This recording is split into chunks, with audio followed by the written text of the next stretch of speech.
Hello everybody, it's Josie here and I am doing a wrap up today. So I've taken part in my second readathon for the month and this is the winter biannual Bibliathon. I picked up 6 books on my TBR for this and I read 5 and I DNF'd 1, so I sort of read I think about 100 pages of it and then I DNF'd it. So what I'm going to do is I'm going to go through these books, let you know what I thought about them, what I rated them, and yeah, I hope you enjoy. So the very first one I've got here is this one. It is Beautiful Animals by Lawrence Osborne. And this is set on a Greek island. So first of all, that was really nice to read. Being cold and miserable at the moment in the UK, transporting myself to a beautiful warm Greek island was very good. And this is, so it's a bit like a thriller, I suppose a thriller, a psychological thriller, I think is how they build it. And I think that's true.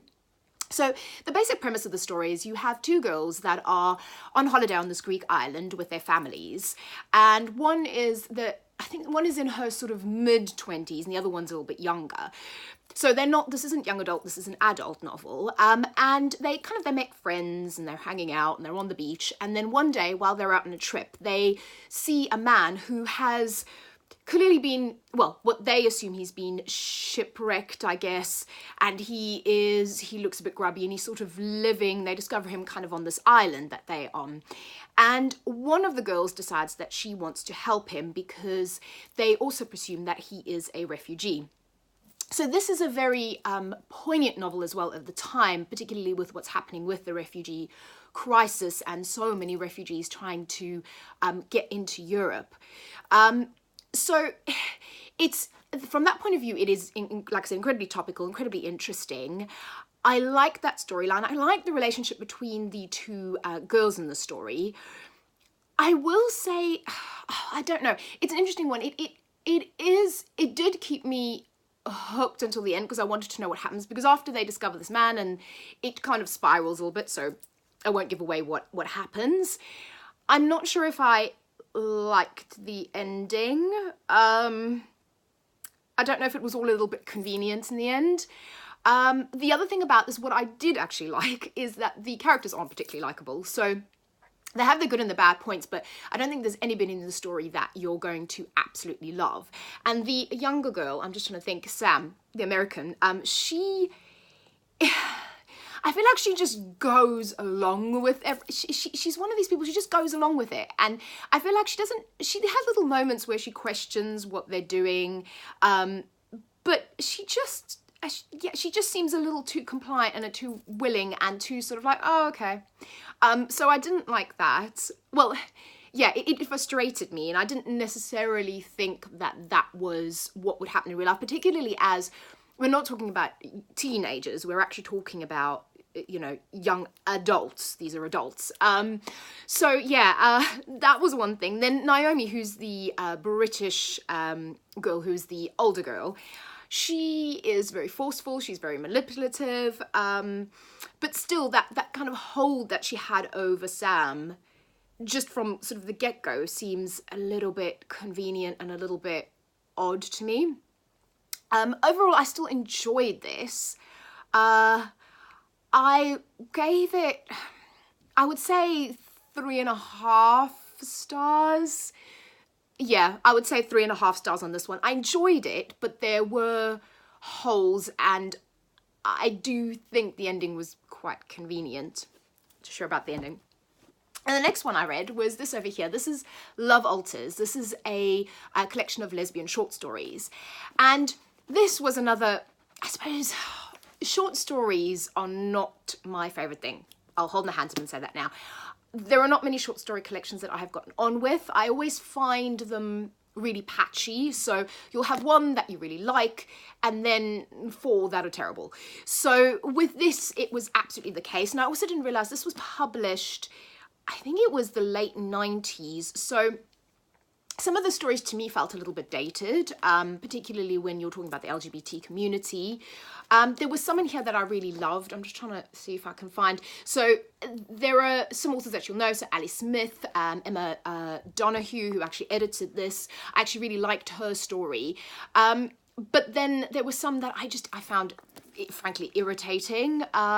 So I mean, a 3-star for this. It won't be something I'll be hanging on to. I think I've read much better things by some of these authors, and yeah, it was all right. Like I said, 1 or 2 stories I really liked, and the 3 stars are for the fact that I liked a few of the stories, but overall it wasn't my favourite anthology. I'll say that. From the not good to the brilliant. So the next book I've got here is this one over here, is the 13th Tale. Now, I went into this book with an expectation of it being good, and oh my goodness, I was not disappointed. I loved this book. Now, I've done a whole video on this book, a review video.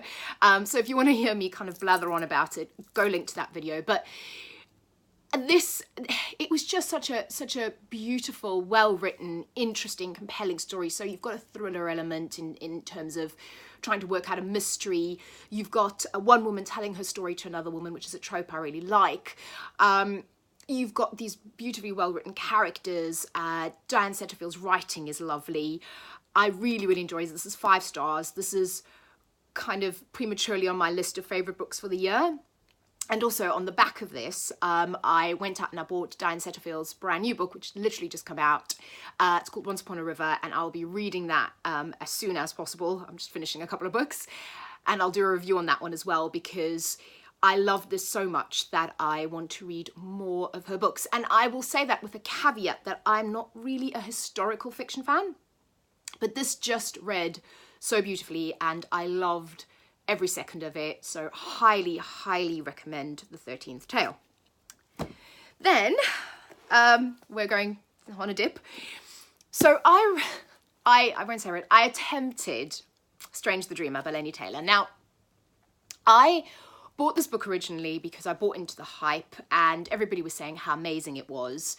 So I thought, you know what, I'm going to buy it, I'm going to give it a go. I've read one Lena Taylor book in the past, and that was Daughter of Smoke and Bone, and that was many, many years ago when it first came out. And so from what I remember, the writing was really beautiful, and I will say that the writing is, I got to between page 100 and 150 before I DNF'd this. The writing, again, is lovely.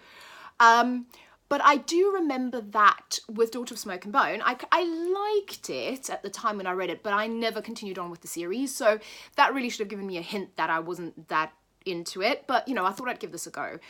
And I just didn't get on with it. And I don't know if it's my mood, if it's just me not...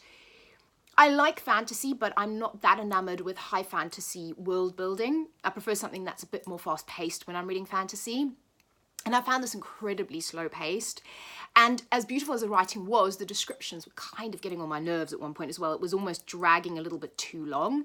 And I mean, for the pacing, how I can sum up the first sort of 150 pages was, everybody forgets what the lost city is called, and it's replaced with the word weep.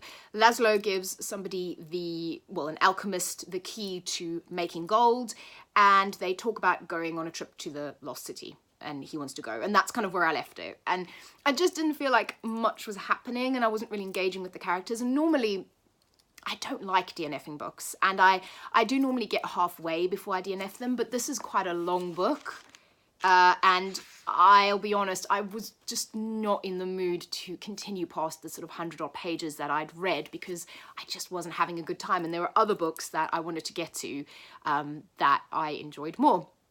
So I'm in 2 minds whether or not to hang on to this and try it one more time just to see whether or not I would like it if I'm in a different mood. But as it stands, DNF, just not for me, I'm afraid. Then the next one I read was this over here, Bruised Fruit by Anna Liver. And actually, Anna has a short story in Love Alters, and her short story was one of the ones that I actually really enjoyed. So I know I enjoy this author. I also have another book by her that I haven't read yet, and I didn't actually realise I had 2 books by her, so I'm excited to get to the other one because I really loved this. So this actually, it wasn't what I thought it was going to be from the blurb, I'll be honest. But, okay, let me try and sum it up. So you've got different characters. So you've got a bunch of characters in London, And there's a woman who's in a relationship, and it is a destructive, abusive relationship. And she ends up leaving her partner and going over to San Francisco. And she meets a whole bunch of people there. She ends up living in a shared house, in a boarding house in San Francisco. And it basically charts her journey. It then also charts the journey of other characters. And they all kind of, it's one of those stories where you have sort of what you think are disparate characters, and they do kind of all come together in the end. And I really enjoyed it. There's a bit of almost like a bit of a mystery element to it. I love the kind of I don't know how to put this, the way that relationships were discussed. So all the characters, this is LGBTQIA+++, this is wonderful for representation. You've got one character who's actually a hermaphrodite, which is really interesting, and it's interesting listening to her in dialogue. And the way that Anna Liver has written this is that she will call herself she at times, and other people will refer to her as he, and it's really interesting to have that kind of character in a book, which you don't see very often. The main character's a lesbian. You've got bisexual characters, so you've got gay characters, so it's really interesting in terms of representation and just in terms of the lives of these people and how they then interconnect. So I really enjoyed this. This is a 4.5-star read for me, and I'm looking forward to reading more Anna Liver. And then the final book I read is this one over here, is Nancy Drew, Stop the Clock. So I read this. I think you had to read a book that that sort of inspired you to start reading, and Nancy Drew was one of the series that I loved when I was young. Was my teenage just crush in terms of books. I loved her, and this just is fun. It is a Nancy Drew mystery. Basically, in the town they're having a celebration for the 100 years of the library, and the clock in the library goes missing, and Nancy Drew investigates, of course. So I love this. It's a quick, fun read. I found this in a charity shop. If I find any more Nancy Drew, I will definitely pick them up and read them, because it made me feel like a teenager again, and it reignited my love of Nancy Drew. So yeah, love that one. So this is like a 5-star for me, but that's 5 stars because it's fun and it's nostalgic. So anyway, so those are my books that I read. I hope you enjoyed that. I will speak to you guys soon. Take care. Bye-bye.